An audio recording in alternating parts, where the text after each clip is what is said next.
Hello दोस्तों, GB Pharmatech में आप लोगों का फिर से स्वागत है। आज की वीडियो हम लोग डिस्कस करेंगे एक ऐसे टॉपिक के बारे में, एक ऐसे डिजीज के बारे में, ऐसी बीमारी के बारे में जो कि पूरी दुनिया में अधिकतर परिवार के लोग ग्रसित हैं, उससे परेशान हैं। तो वह टॉपिक क्या है? उसका नाम है डायबिटीज। आखिर डायबिटीज मतलब हिंदी में कहते हैं मधुमेह। लेकिन डायबिटीज है क्या? डायबिटीज क्यों होता है? और डायबिटीज अगर हो गया है उसके लक्षण क्या हैं? हमें चेकअप कब कराना चाहिए? देखिए, डायबिटीज एक क्रोनिक डिजीज है।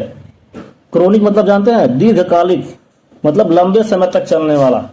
अगर किसी को एक बार डायबिटीज हो गया, समझ लीजिए उसको परहेज के साथ साथ दवा जो है लंबे समय तक, दीर्घकालिक समय तक चलाना पड़ेगा।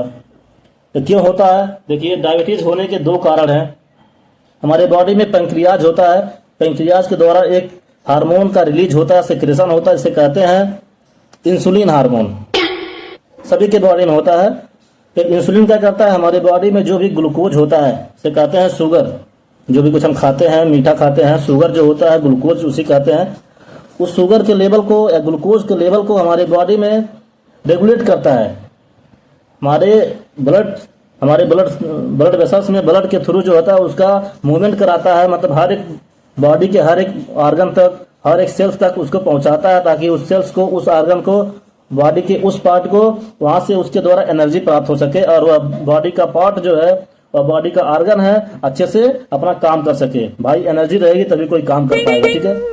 तो एनर्जी प्रोवाइड कराता है। कभी कभी ऐसा कंडीशन आता है कि जो इंसुलिन हार्मोन है, वह इंसुलिन हार्मोन पेंक्रियाज के द्वारा उतनी मात्रा में सिक्रेट नहीं हो पाता है जो कि उस पूरे ग्लूकोज लेवल को मेंटेन कर सके, रेगुलेट कर सके। मतलब कि जो हमारा पेंक्रियाज है does not produce the enough insulin. जब ज्यादा मात्रा में इंसुलिन प्रोड्यूस नहीं करेगा तो हमारा जो ग्लूकोज का लेवल है, शुगर का लेवल हमारे बॉडी में, उसको मेंटेन पूरा नहीं कर पाएगा। जब इंसुलिन नहीं रहती है, इंसुलिन की कमी रहती है, तो क्या होता है कि वह जो शुगर है, जो ग्लूकोज है, हमारे ब्लड में ही पड़ा रह जाता है।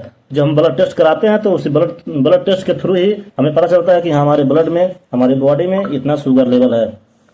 दूसरा कंडीशन हो सकता है, इंसुलिन तो है प्रॉपर मात्रा में, लेकिन इंसुलिन का यूज हमारा बॉडी अच्छे से नहीं कर पा रहा है। इंसुलिन कैसे मैनेज करेगा, कैसे रेगुलेट करेगा, कैसे ग्लूकोज लेवल को कम करेगा, सेल्स तक कैसे पहुंचाएगा, सेल्स के रिक्वायर को कम करेगा, ज्यादा करेगा, उसको मैनेज नहीं कर पा रहा है। मतलब इंसुलिन के होते हुए भी हमारा बॉडी उसका यूज नहीं कर पा रहा है, जिसके कारण हमें मधुमेह हो जाता है। ब्लड में शुगर का लेवल बढ़ जाता है, उसे कहते हैं हाइपरग्लाइसीमिया, मतलब रेज्ड ब्लड शुगर लेवल, ठीक है? ये क्या होता है? Uncontrolled diabetes. शुगर लेवल अगर हमारे ब्लड वेसल्स में लंबे समय तक ब्लड शुगर लेवल ज्यादा रहता है तो हमारे बॉडी के कुछ ऐसे सिस्टम्स हैं, जो सिस्टम को जो इफेक्ट करता है और डैमेज कर देता है।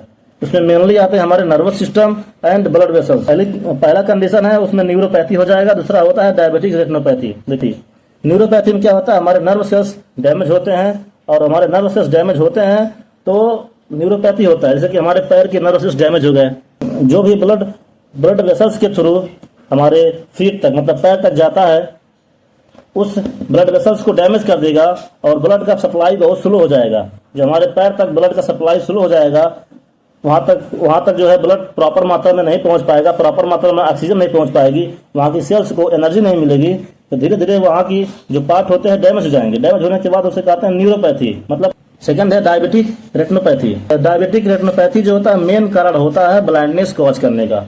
हमारे रेटिना में जाने वाले स्मॉल ब्लड वेसल्स को डैमेज कर देता है। जब हमारे स्मॉल ब्लड वेसल्स डैमेज हो जाएंगे तो हमारे रेटिना तक जो होता है उसका ब्लड का सप्लाई नहीं होगा, एनर्जी नहीं मिलेगी, ऑक्सीजन नहीं मिलेगा, तो हमारा रेटिना जो होता है हमको देखने पर जो इमेज बनाता है, जो भी कुछ हम देखते हैं वहां पर उसका इमेज बनता है। फिर हमको महसूस होता है ब्रेन के द्वारा कि हाँ इस तरह का इमेज बना है, तो हमें दिखाई देता है कि हाँ ये वस्तु है, ये पार्टिकल है। जब वहां पे इमेज ही नहीं बनेगा तो हमें कुछ दिखाई नहीं देगा, तो वो कंडीशन होता है ब्लाइंडनेस का, ठीक है? जब लंबे समय तक हमारे ब्लड शुगर लेवल ज्यादा रहता है तो वह किडनी डैमेज कर सकता है, क्योंकि किडनी डैमेज होगा तो किडनी फेलियर का चांस ज्यादा रहेगा। अब तीसरी बात करते हैं कि क्लिनिकल फीचर क्या होता है। देखिए, अगर ठीक है, अगर हमको किसी भी व्यक्ति को डायबिटीज हो रहा है, उसे पता नहीं है डायबिटीज हो रहा है, लेकिन ऐसे कौन कौन से लक्षण हैं, ऐसे कौन कौन से फीचर है कि उसको देख करके हमें एक बार टेस्ट कराना चाहिए कि हाँ क्या हो सकता है कि हमें कहीं डायबिटीज के शिकार तो नहीं हो रहे हैं। उसमें आपको पॉलीयूरिया हो सकता है। The need to urinate frequently, बार बार आपको यूरिनेट करने की जरूरत होगी, बार बार आपको पेशाब करने जाना पड़ेगा। पॉलीडिप्सिया, ठीक है, बार बार आपको प्यास लगेगा, प्यास लगेगा, कुछ ना कुछ मतलब फ्लूइड जो है इनटेक करने का बार बार आपको रिक्वायर्ड होगी। पॉलीफेजिया, इंक्रीज एपेटाइट, आपको बहुत ज़्यादा भूख लगेगी, बार बार भूख लगेगी, ठीक है, और वेट लॉस होगा, ठीक है, आपका वजन जो है धीरे धीरे कम होना शुरू हो जाएगा, एनर्जी डाउन हो जाएगी। आई होप वीडियो आप लोगों को बहुत अच्छा लगा होगा, इसलिए आप लोग लास्ट तक वीडियो देखे हैं, तो वीडियो को एक बार लाइक कर दीजिए, जिससे हमें भी एक तरह से एनर्जी मिलेगी। और अगर आप चैनल पे पहली बार आए हो तो चैनल को सब्सक्राइब कर दीजिए, ताकि हर इस तरह की नॉलेजेबल वीडियो सबसे पहले आप तक पहुंचे। ज़्यादा से ज़्यादा अपने दोस्तों में शेयर करिए। चलिए मिलते हैं छोटे से ब्रेक के बाद, तब तक के लिए जय हिंद।